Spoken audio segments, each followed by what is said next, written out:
பாடல் 68. மறவரும் மரக்களிரும். பாடியவர் கோவூர் கிழார். பாடப்பட்டோன் சோழன் நலங்கிள்ளி. திணை பாடாண். துறை பாணாற்றுப்படை. பாடல்.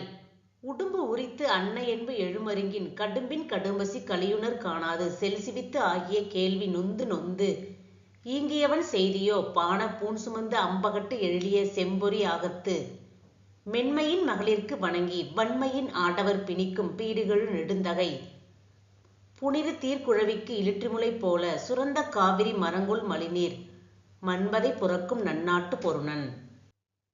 உட்பகை ஒருதிறம் பட்டென புட்பகைக்கு ஏவான் ஆகலின் சாவோம் யாம் என நீங்கா மறவர் வீங்குதோல் புடைப்ப தனிபறை அறையும் அணிகொள் தேர்வழி கடுங்கண் பருகுனர் நடுநகை உகத்த நறுஞ்சேறு ஆடிய வருந்தலை யானை நெடுநகர் வரைப்பின் படுமுழா ஓர்க்கும் உரந்த யோனே குருசில் பிறன்கடை மறப்ப நல்குவன் செலினே. பாடலின் விளக்கம். பாண உடும்பை உரித்தது போல் எலும்புகள் எழும்பிய விலா பக்கங்களை உடைய சுற்றத்தின் மிகுந்த பசியை தீர்ப்பாரை காணாமல் உன் பாடல்களை கேட்பவர்கள் சிலரே என்று நொந்து கொண்டு இங்கு என்ன செய்து கொண்டிருக்கிறாய்? அணிகலன்களை அணிந்த அழகிய பெரிய மார்பில் சிவந்த புள்ளிகளை உடையவன் நலங்கிள்ளி. அவன் மென்மையான மகளிரிடம் பணிவாகவும் வலிமை மிகுந்த பகைவர்களை சிறைப்படுத்தும் பெருமையும் பொருந்தியவன்.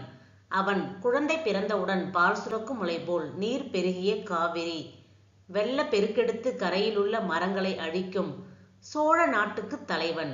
தன்னுடைய படையில் ஒரு பகுதியில் உட்பகை தோன்றினால் பறவைகளால் நிகழும் தீய நிமித்தங்கள் நடைபெறும் பொழுது அப்படையை போருக்கு செலுத்துவதை நிறுத்திவிடுவான்.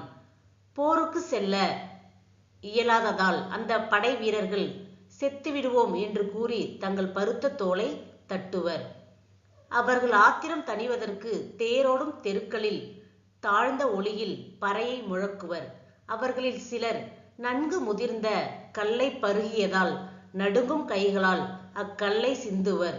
கல் சிந்தியதால் சேராகிய தெருக்களில் பாகர்கள் இல்லாமல் திரியும் யானைகள் பெரிய நகரில் ஒலிக்கும் முரசொலியை காது கொடுத்து கேட்கும்.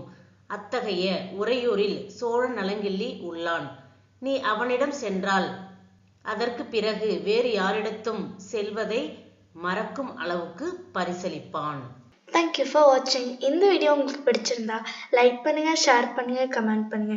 மறக்காம எங்கள் சேனலை சப்ஸ்கிரைப் பண்ணுங்க. அப்பதான் நாங்கள் போடுற வீடியோஸ் உங்களுக்கு உடனுக்குடனே நோட்டிஃபை ஆகும்.